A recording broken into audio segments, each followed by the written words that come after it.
and we're all very happy, or we should be. Anybody who's not happy yet, this is the time to start being happy. And actually, we've decided to take these next weeks to talk about Purim. Last year, we didn't talk about Purim. We're in the middle of studying about the prayers, if I remember correctly, or the blessings.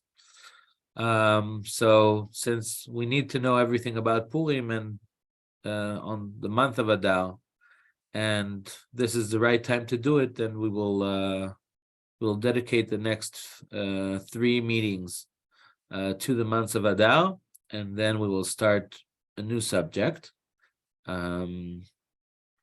So this is the order.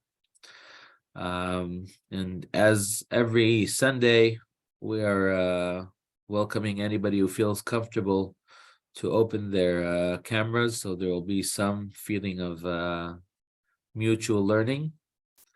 Even though it's on Zoom, still we're trying to make it as much as a Beit Midrash as can be, and having it in a Beit Midrash means that we're trying to study together, study from each other, and knowing who's studying with us. Of course, it's not mandatory, so anybody who doesn't feel comfortable opening their camera, it's fine. So, Shavua Tov, and as I said, almost Chodesh Tov.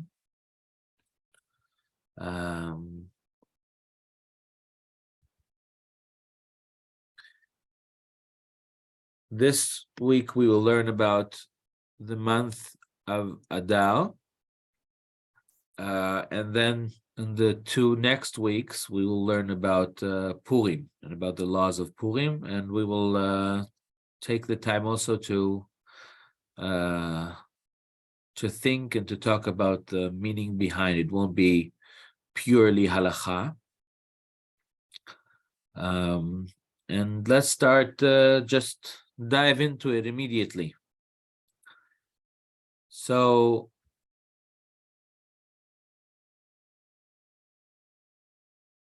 the Mishnah in Masechta Ta'anit. Ta'anit is the Mishnah that talks about the fasting days that we have, also the fasting days that are set in the calendar, and also what happens when there's trouble and the people, a certain city or the whole Jewish people decide that they want to do a ta'anit, to do a fasting day, to pray for the times to be better, to pray to God that there will be better times. So this is the Masechta of Ta'anit, the general Mishnah of Ta'anit, but it says along when it talks about the different fasting days in the year, it says that not only Tisha B'Av, not only the 9th of Av is a fasting day, as we know it's the day that the temple was destructed, but Mishenichnas Av b'ma'atin b'simcha. From when the month of Av begins, then the acts of rejoicing are decreasing. We shouldn't be so happy. And the Gemara picks up on that. The Talmud on Masechta Ta'anit picks up on this and says, Rav Yehuda, son of Rav Shmuel Bar Shilat, said in the name of Rav, just as when Av begins, one decreases rejoicing, so too when the month of Adar begins, one increases rejoicing. And so this is something that we should know from Tuesday. We should increase rejoicing, and it is being learned from the month of Av. Now, in the month of Av, I understand, because we had a whole time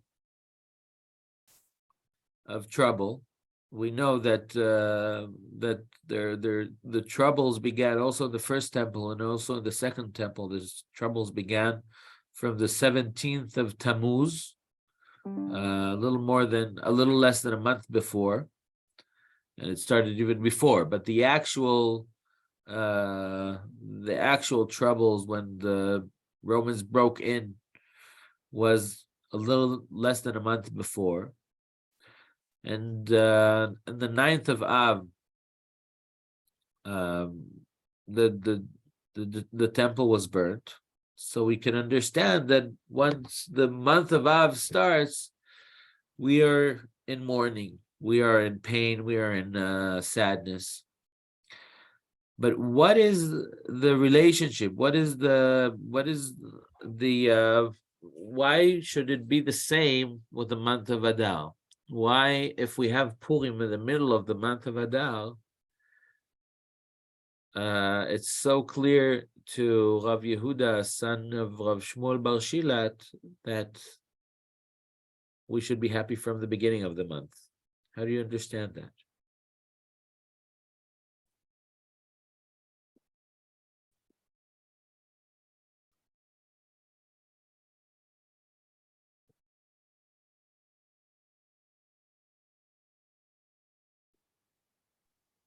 Could you please just shortly repeat it? I didn't get the point. You didn't get the question. The question was, we see here that the statement, Mishenichnas Adar marbim besimcha, when the month of Adar starts, we should increase happiness. This statement is not a statement by its own. It's a statement that comes from paralleling it to Av. Like in Av, in the 9th of Av, the temple was burnt. We start being sad from the beginning of the month, from the beginning of Av. So too, Rav Yehuda says, as a parallel, we have to also start being happy from the beginning of the month of Adar, and not only from Purim, which is in the middle of the month of Adar.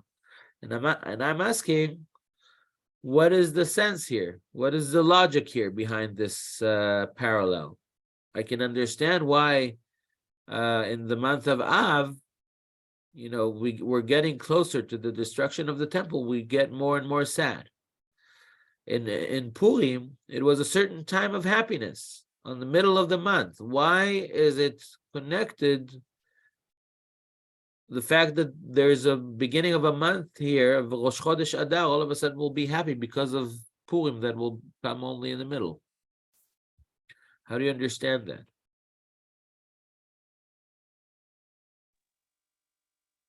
I'm not sure if I really understand it, but I could see from 2 points. I could see first, in many other situations in Judaism, we should not only be sad, but in honor or for honor, we should also be I wouldn't say only happy, but also keep our heads up.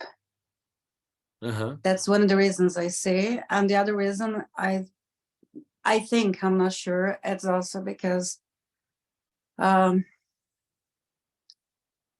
Jews were about to have, I could say, a big victory related to what the Queen did for the Jews. But I don't really know if it's really related to. No, it is related, but the question is, why do we start rejoicing from the beginning of the month? Why won't we rejoice in the day of Purim, the day that the saving was, and the day that God saved us? I see Elisa and Victor Rahimi. Okay, hey. So I figured maybe it's because it takes time when you get to happier state. So you have time to do it, to get in this mind state. So maybe this is a way to understand also the parallel, right? You're saying maybe it takes time to mourn. You can't get immediately into a state of sadness and mourning in Av. Exactly. Yeah. And in the same way, it takes time to become happy in Adar. So you should start from the beginning of the month. It's an interesting answer. Thank you. Yep, thank you. Yes. Any other ideas? Any other thoughts? Okay. So really, this parallel is really intriguing to think about it. It's not we are used, at least people who grew up in a religious setting or in a Jewish setting, we're used to hear this, that when Adar comes in, we should start be happy. But this paralleling to Av, I think, is very intriguing. And maybe one of the things, if I take a bit of a different direction than what Elisa says, is that being happy is something that that we need to be happy all year long. We don't have to prepare to be happy, but that this month that a certain thing happens in, the month holds some kind of a virtue. We see it also in right before Rosh Hashanah, we have a whole month of Elul. This is a month that prepares for Rosh Hashanah. The fact that we have a certain event in a month in the Jewish calendar makes the whole month get from that spirit. And therefore, it's important, or not only important, but it's there is a calling here. If I know that the month starts, and within this month there's a holiday that that underlines happiness, or the most the holiday that talks the most about happiness. Well, I'm not sure if that's correct, because we have also Sukkot, but it's a different kind of happiness. Then we started from the month of Adar. So, Mishenichnas Adar marbim besimcha. We are supposed to start Adar with being happy. I think maybe it's something that I would like to say a small thing about it, which is not halacha, but it's important. That I remember going around in Jerusalem as a child, seeing people who really lived the Jewish calendar. And you can see them before in the month of Elul, before Rosh Hashanah, they were going around thinking about doing tshuva. And before Pesach, you saw them all ready for cleaning for Pesach. And before Shavuot or during Sfirat HaOmer, you saw how the counting of the Omer, you saw how each day they're counting it. It's not only something that happens somewhere in the synagogue or somewhere, or not something that we need to do because this is a ritual that we have to do. Being immersed in the Jewish calendar means that this is part of your life. And a person who could really feel happiness, not only make believe, not only put on a costume, but really feel happiness, since the Jewish calendar says that Adar started. It's part of who you are. It's in your bones. That is really a Jewish way. And in many ways, the difference between Judaism and other religions, or I don't know, I won't say anything about other religions, but something so special about Judaism is that it's not about only ritual. It's about life itself. And these are the things where we come into these kind of aspects of halakha, where it's not only, how can you eat and how can't you eat, or what holidays, how do you celebrate Shabbat or holidays, or what are the laws that you're allowed to do or not allowed to do. It's who you are. And that means, am I happy now? And am I happy now because it's Adar? Not only because I'm a happy person, but because it's Adar. Am I happy now? And this is sort of a way to measure how much are we inside. I know that I have a long way to go, because I don't know if usually when the month of Adar starts, it's not that I'm all of a sudden rejoicing. I'm the same old Natan that I was before. And I'm doing my best to, since it is said to be happy, I'm doing my best to be happier. But there's a long way for me to go, and I invite all of us to have this kind of a measurement. Am I happy now because it's Adar? And if not, I need to connect more to who I am and to my Jewish roots and to my Jewish tradition, and a way to do it is through the Jewish calendar. So this is just something that I wanted to say about the month of Adar. An important aspect of the month of Adar is that it's a leap year. It's a leap month, and it's important for different things. I'm sure that many of you know it, but I just wanted to go over it so everybody will know. The Jewish year, the Jewish calendar is made up also of the sun year and also from the moon year. The moon year is are the months, right? We have we count the months through the moon. Every time there's a new moon, there's a new month, and the month ends when you don't see the moon anymore, and then the day afterwards you see the first little sign of the moon, and that's when the new month starts. But we have also orders in the Torah for a sun year, and that is made up of all the holidays that we have. Pesach has to be in the spring. Shavuot has to be in the time that we cut the wheat. Sukkot has to be in the time when we gather the food, and it's important. This is how it's supposed to be. So we can't have it exactly like the Muslim calendar, which is absolutely according to the moon, and then you can have Ramadan in different times of the year because they just go by the moon. And so what do you do? Because there's a gap between the moon year and the sun year.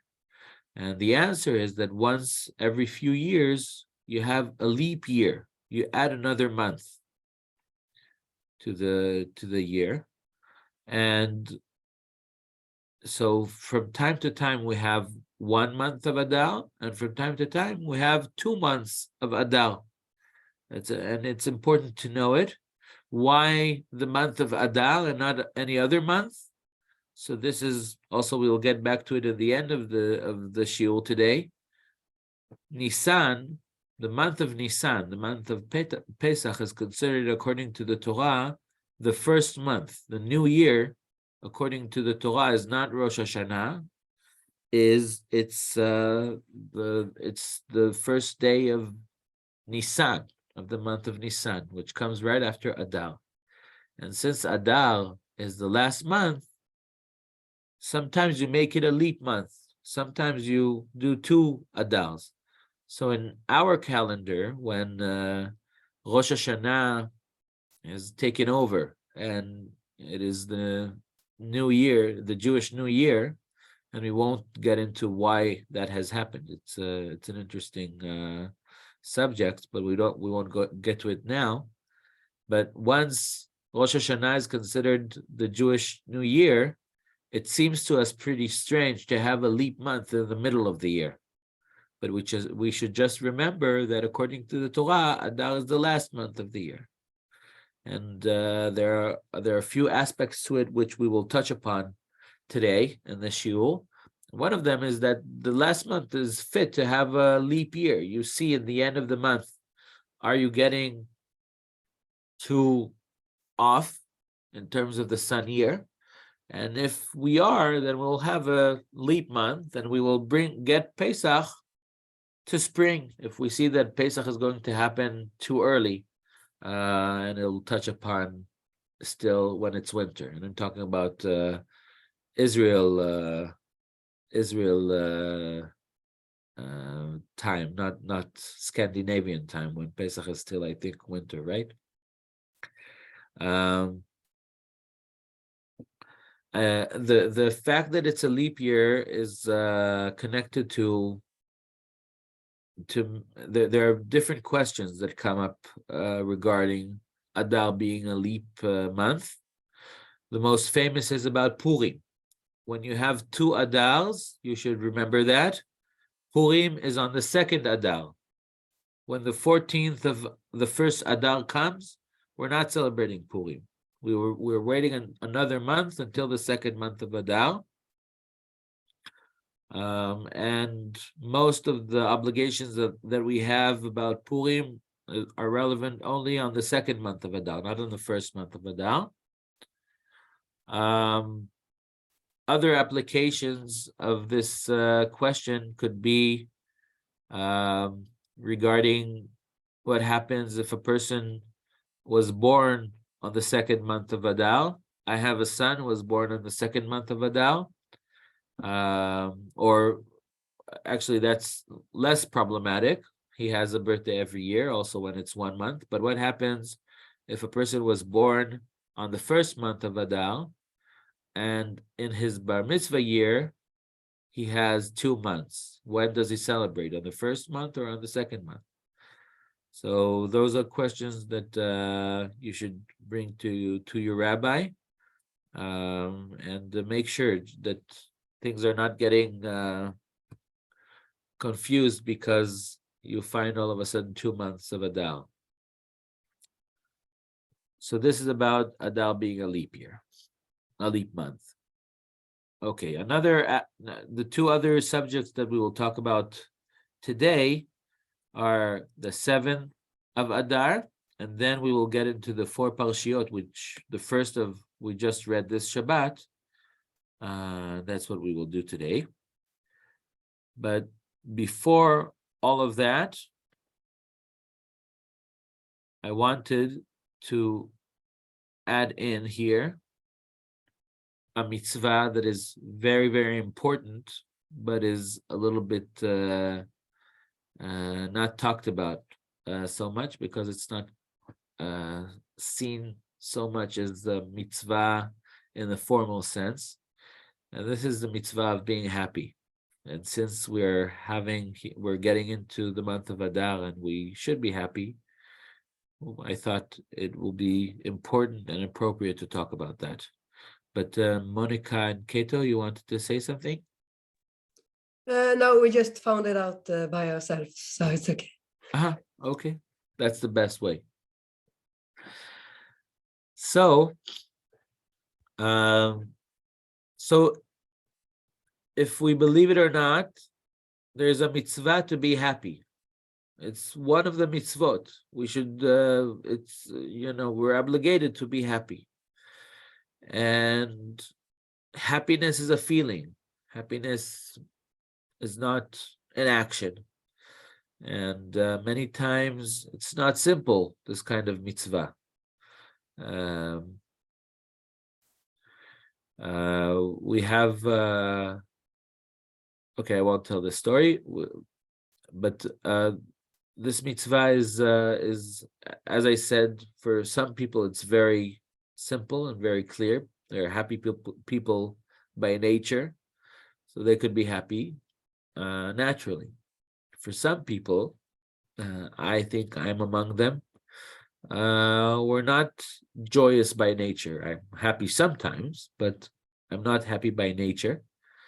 And so it's more difficult. What do? How can you keep happy? And is it a sin to be sad?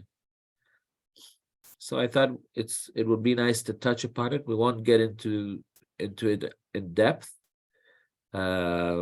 It's a subject that there are people who revolve all their Judaism around that, how to stay happy. And we will just touch upon it. And this is an invitation also to dig deeper into this idea of what is happiness in Judaism and how can we stay happy and what are the benefits of being happy. So let's start just from basic sources. We have Psalms, chapter 100. Does anybody want to read either in English or in Hebrew?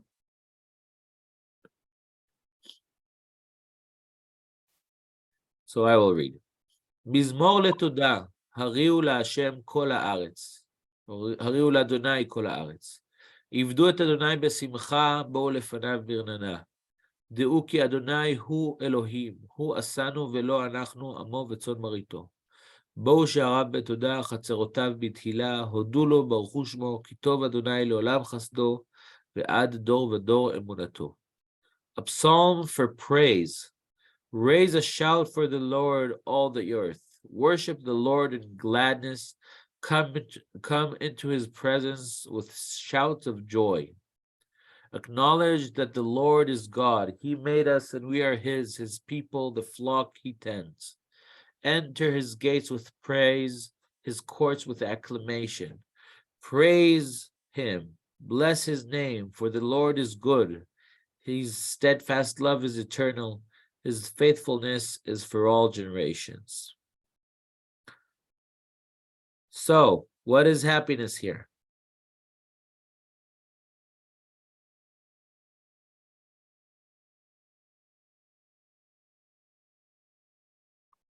What is this happiness that we need to worship the Lord with?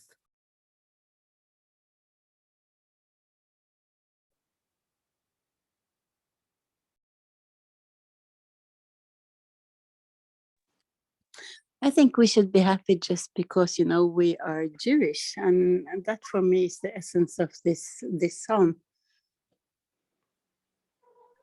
To be happy because we are Jewish? Yeah, and the rules and regulations and benefits that comes from that. Thank you. Elisa and Victor? That you should be thankful that you are here and you're part of God's creation, and you should appreciate it. Thank you. Gisa, Sarah? Since we're supposed to find and understand our connection to Hashem, I think this word happiness is more related to the confidence that we are connected to him, to the right one, to the only one. So that's supposed to be enough. That's how I see the word happiness in this case. Thank you. Yes. Thank you. Dan?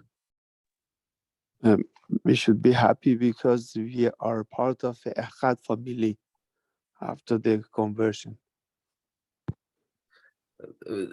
I didn't quite get it. I'm sorry. We should be happy because? Become a part of the Echad family. Of the Echad family. Thank you. So, yes, Vinsky? I think the happiness comes when we are allowed to and able to serve Hashem, and that brings happiness to our lives. It's very interesting. Thank you, Vinsky. It's very interesting how we read this psalm, right? Because some of us could put the emphasis more on us, right? How the fact that we can connect to God, this is what makes us happy, or perform his mitzvot, be one with him, be one with the people of Israel. And some put the focus on him, right? That he is connected to us. He made us. We are his people, and that's what makes us happy.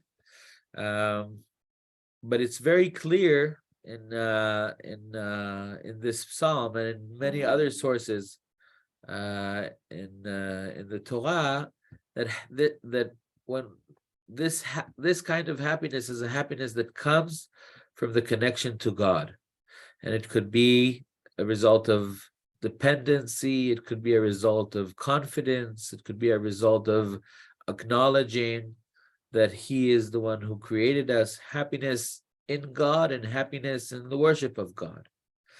And I just want to mention, if we want to be sincere, that many times this is not a source of happiness, but maybe sometimes even quite the opposite, right? Being God's servants is not easy, and we come into conflict with our lives when we serve God. So it's a lot about a perspective, right? It's a lot about our ability, and maybe that's what Psalms gives us here, is the ability to think of it that way, right? We're servants of God.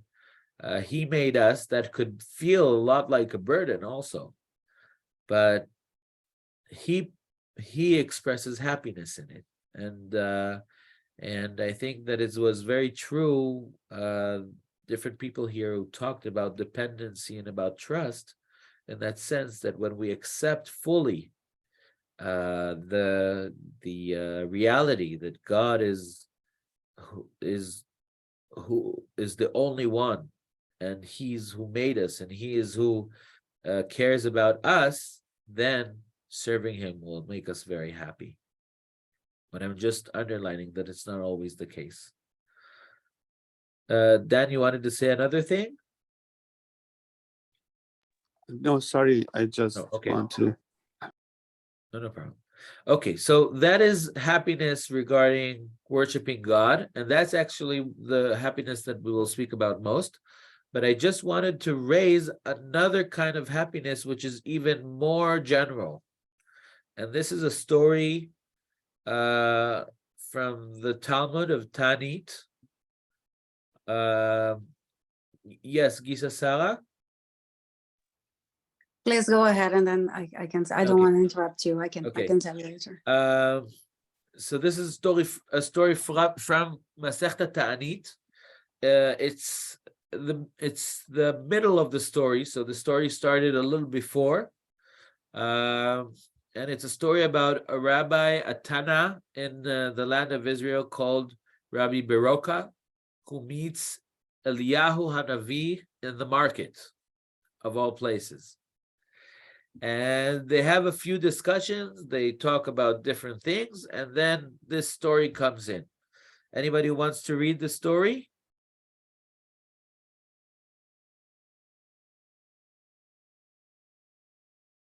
Okay. I can. Oh, great, Vinsky, please. You mean the happiness with which person? The one that's under the psalm, on the right side. In the meantime. Right. So, in the meantime, two brothers came to the marketplace. Elijah said to the Rabbi Beroka, "These two also have a share in the world to come." Rabbi Beroka went over to the men and said to them, "What is your occupation?" They said to him, "We are jesters, and we cheer up the depressed alternatively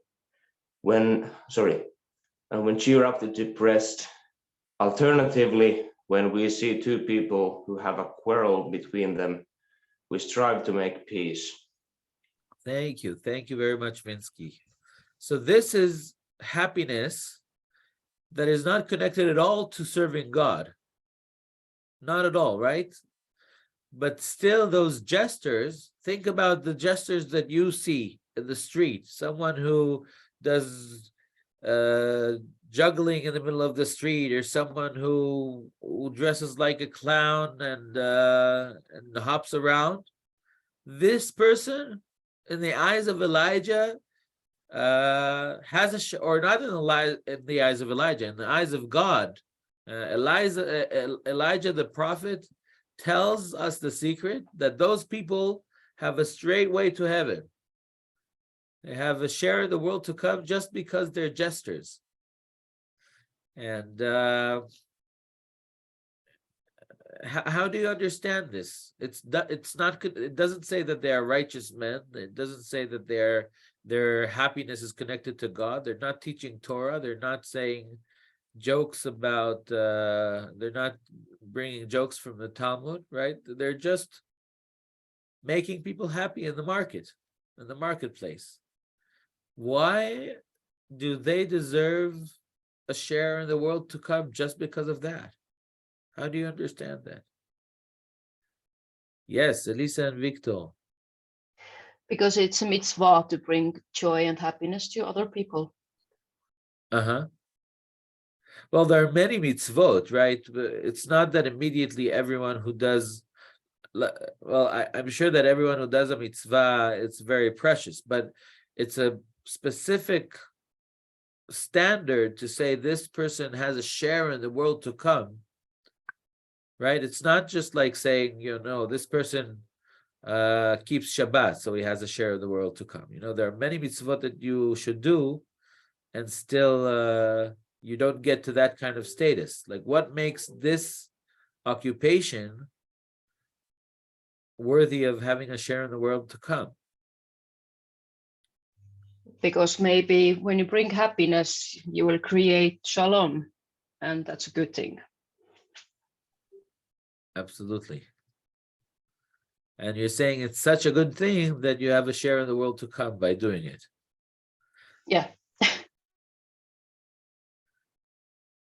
Thank you. Any other ideas? Any other thoughts? Yes, Daniel. Yes, I'm thinking that by being in a state of happiness, it makes it easier for us, for people to praise Hashem, and by elevating it, spreading this energy, these people are helping everyone around them.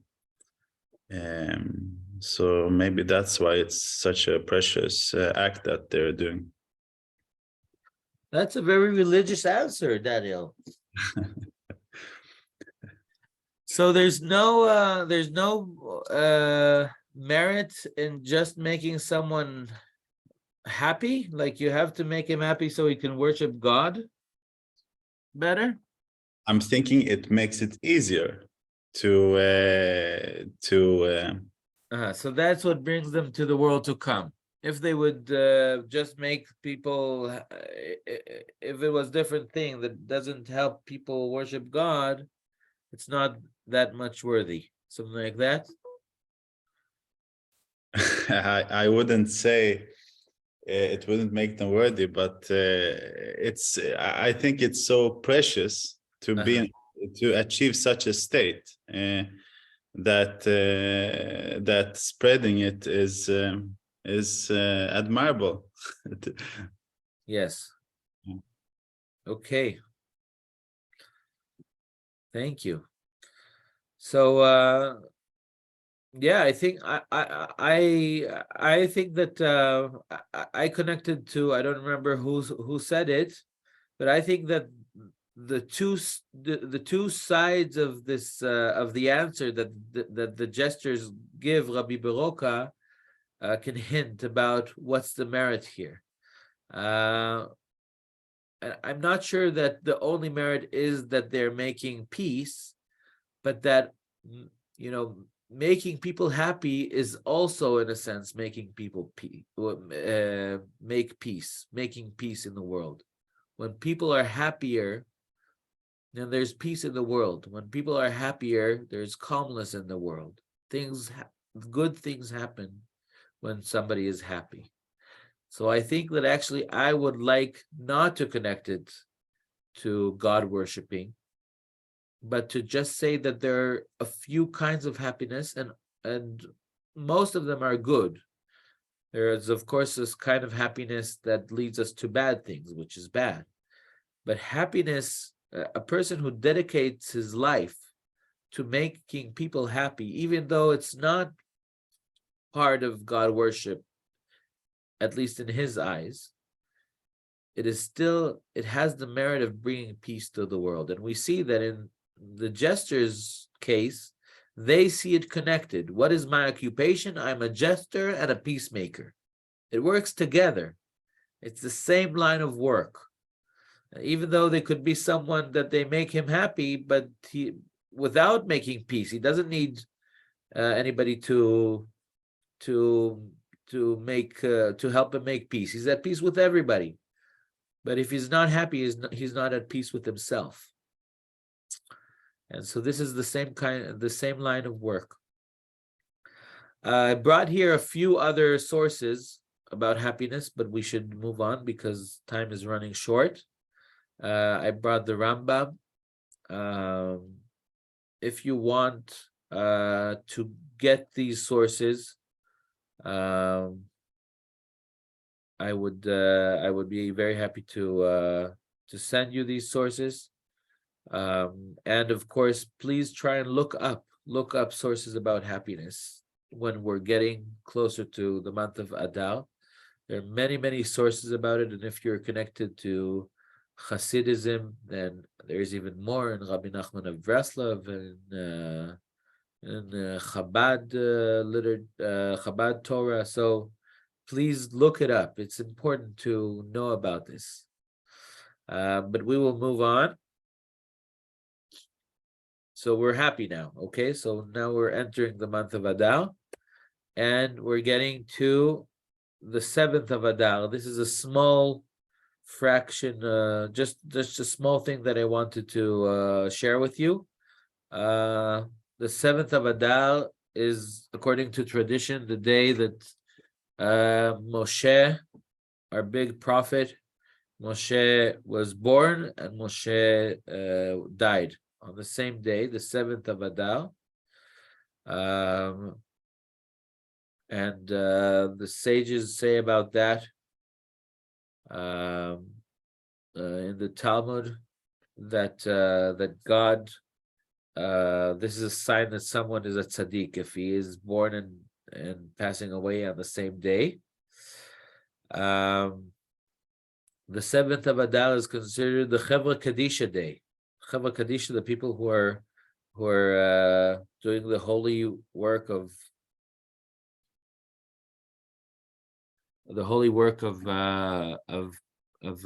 burying and taking care of the dead in the Jewish community. Their job is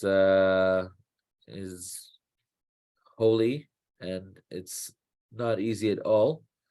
And they have a special day. The tradition in many Jewish communities, that 7th of Adar is the day where they're doing a big seudah, a big meal for the Chevra Kadisha. And there are a few reasons about it. One is connected to the fact that Moshe was buried by God. So this is the only day that they had no work. Although all the other days when Jews passed away, they had work to do. But when Moshe passed away, they didn't have work to do. It was God who took care of his burial. And others explain that it's just, doing it on the month of Adar when they're dealing with such sad work. Their Seudah is specifically on the month of rejoicing, and the 7th of Adar will never be on a Shabbat. So that's why they're doing it on the 7th of Adar.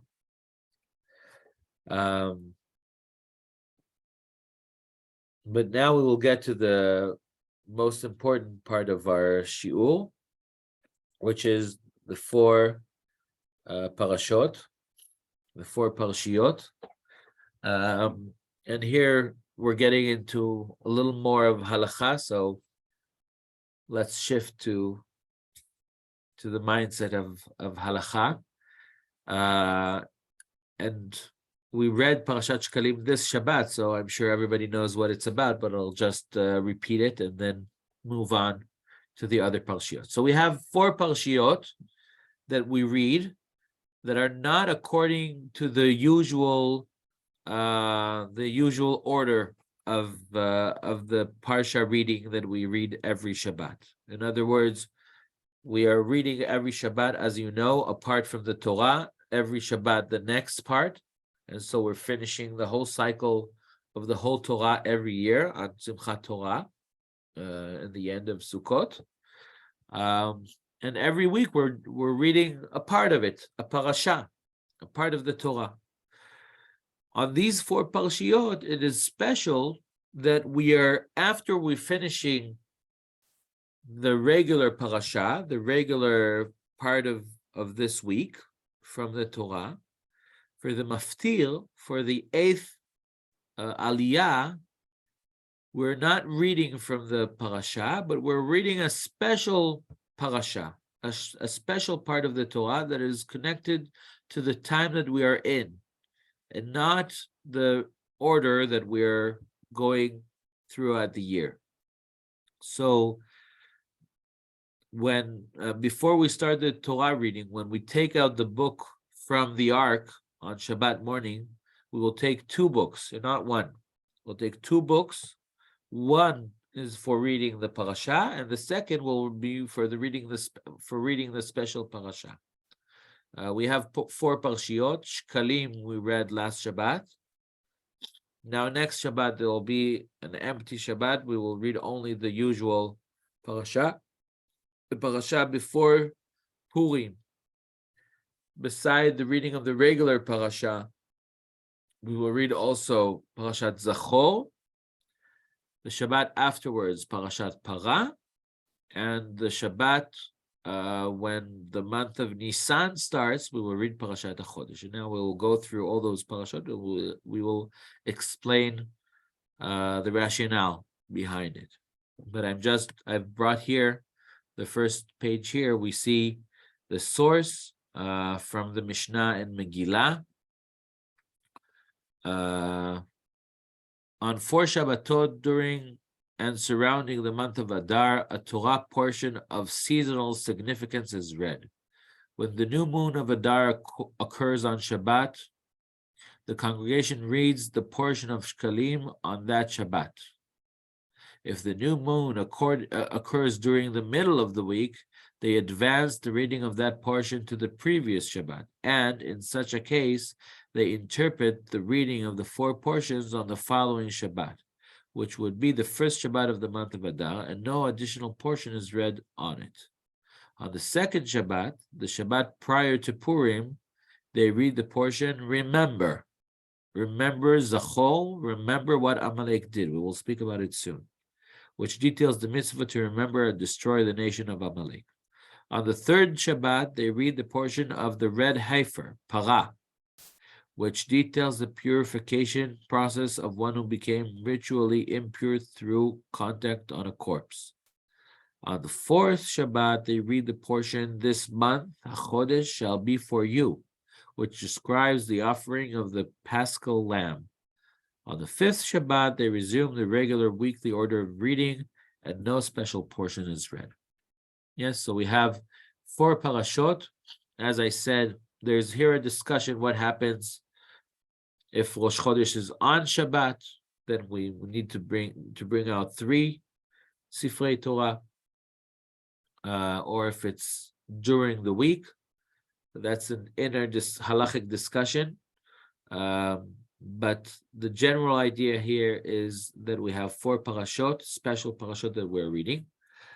Last Shabbat, we read the parasha of Shkalim. The parasha of Shkalim is regarding the donation that every person had to bring to the temple in order for the temple to be built, for the tabernacle to be built. And from that time on, every year, a person had to give half a shekel as an offering to the temple, to the tabernacle. I'm sorry. Why is it asked now on the first month of on the beginning of the month of Adar? It is asked now because, as we know, Pesach is a time when all of the people of Israel are coming to Jerusalem, and there's a need to fix everything. First of all, to do an annual fixing of the temple, things that need to be fixed on the temple. Secondly, you have to prepare for all the people of Israel bringing the Korban Pesach, the sacrifice of Pesach, this Pesach offering. And that's a lot of work to do. Every family in Israel will have to bring a calf. And that means a lot of work for the Kohanim. So they have to prepare the temple. And of course, prepare Jerusalem for the arriving of all the people of Israel. So fixing the water hole and fixing the paths in the streets and fixing different places for them to sleep. All of that requires money. So in the month of Adar, they started gathering the money or announcing that the people of Israel shouldn't forget to give the money, half a shekel, not more, not less. And there's a significance as to why exactly half. Please look it up. And by the beginning of the month of Nisan, all the money was gathered, and they were able to fix everything and to prepare everything for the Pesach. So that's why the parasha of Shkalim, of the new donation, has to be read now in the beginning of the month of Adar to remind everybody to make sure they give their donation, give their offering.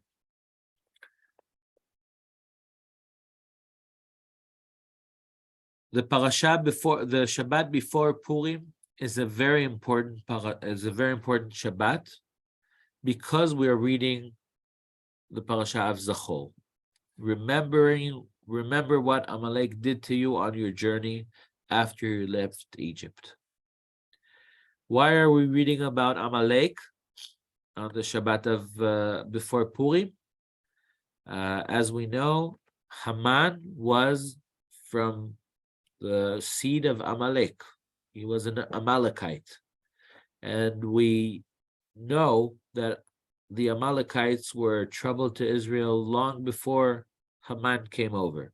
We have a few stories of the trouble that Amalek gave us, and actually the Midrash says that the reason that we had the story of Purim is because King Saul didn't go by what asked us here to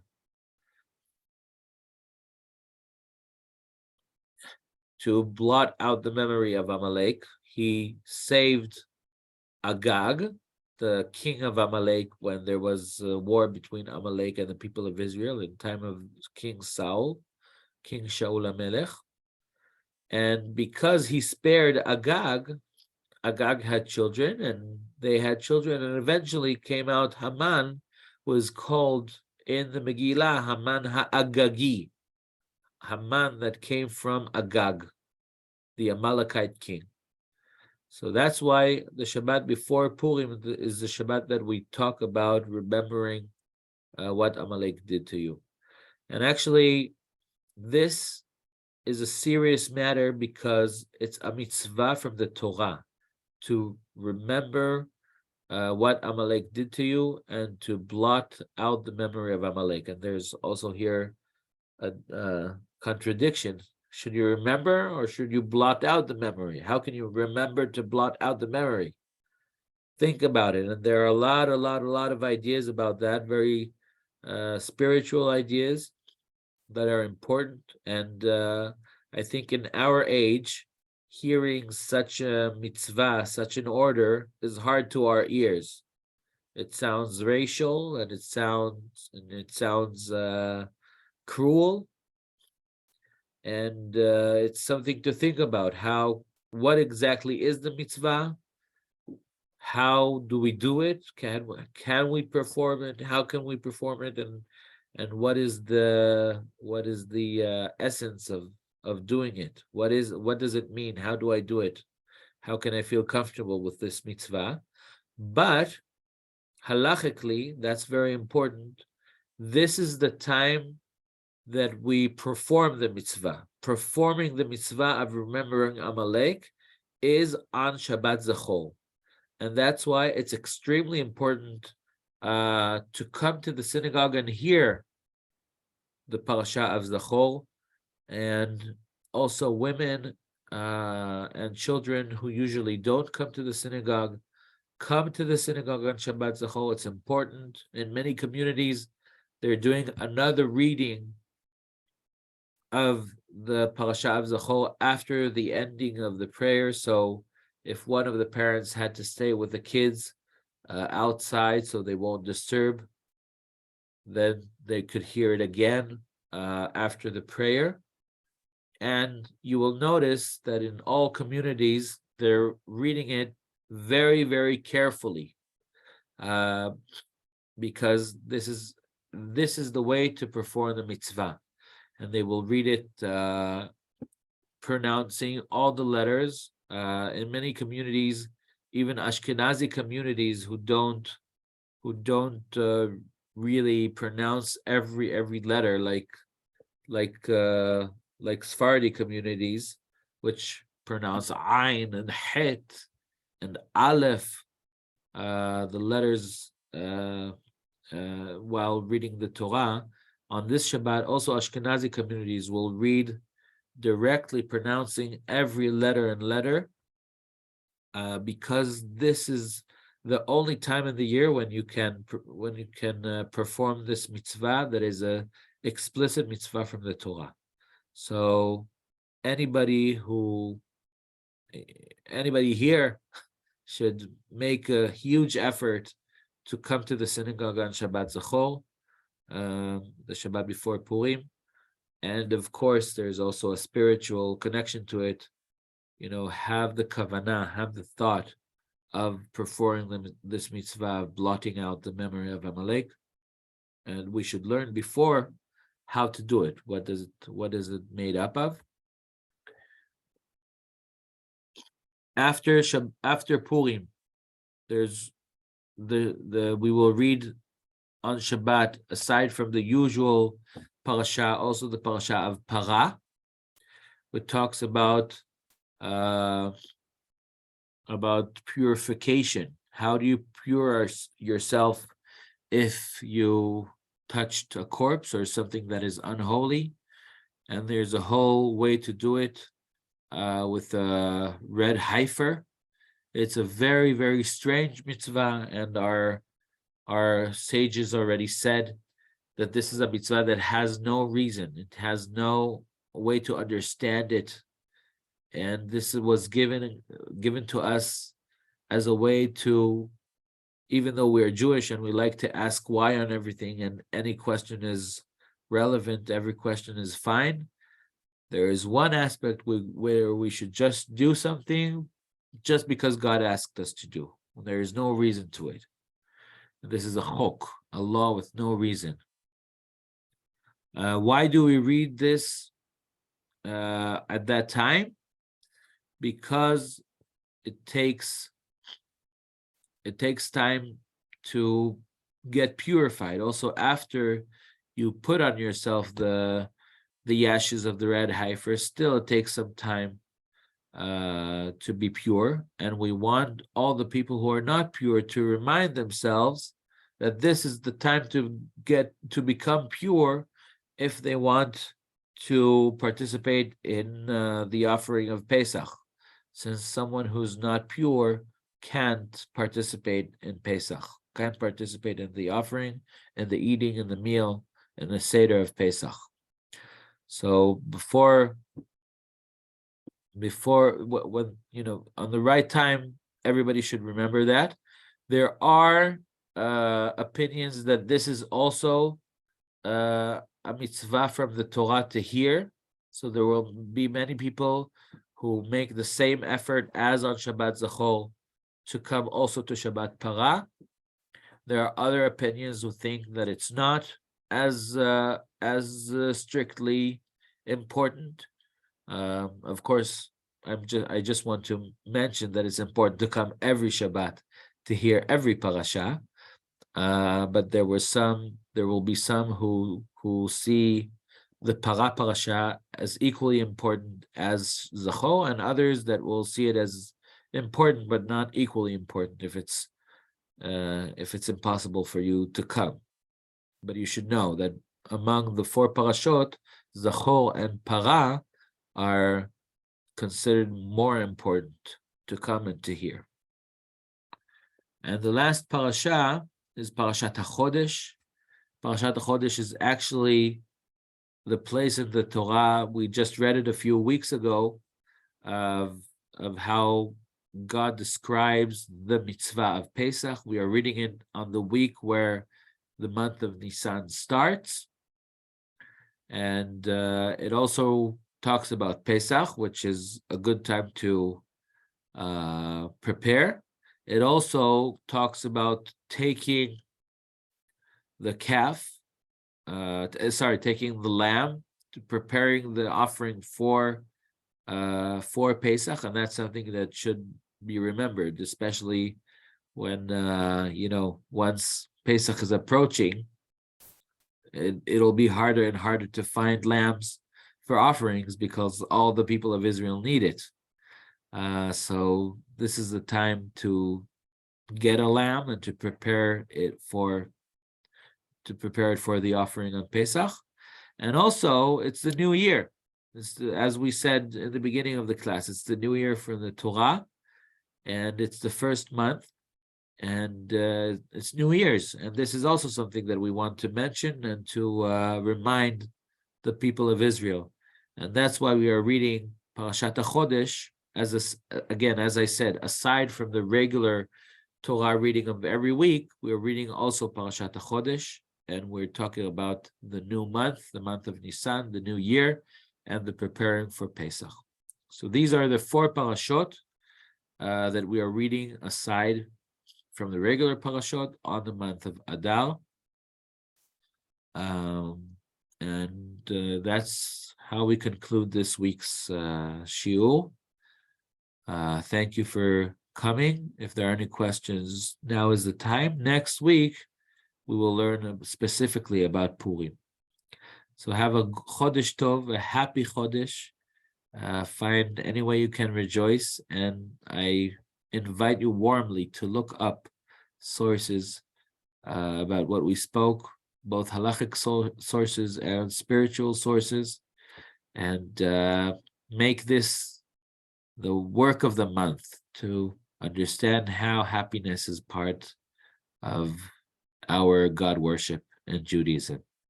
Shavua Tov. Thank you, Shabbat.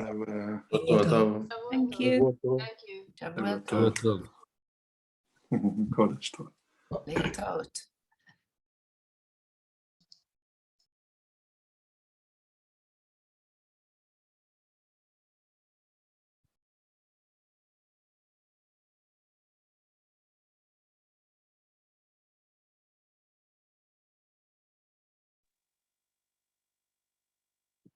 Rabbi, did you hear my message? Did you hear? Yeah, Did you just saw read? it. Okay. I just saw it. Just Let- let's let Yeah, everybody yeah. leave.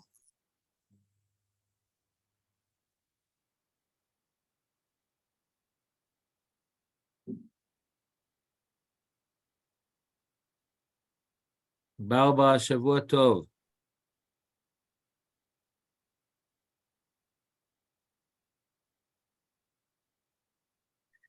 Elisa and Victor, Shavua Tov.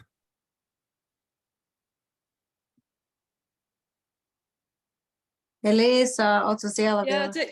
thank you. Yeah, Shavua Tov. Sorry. Shavua Tov. No niin, ei Sorry. mitään. Ei mitään. Kaikki No ok.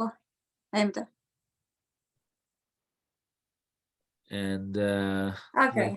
just wait a second because this Yeah, no problem. this session is recorded and I want to see how to stop the recording.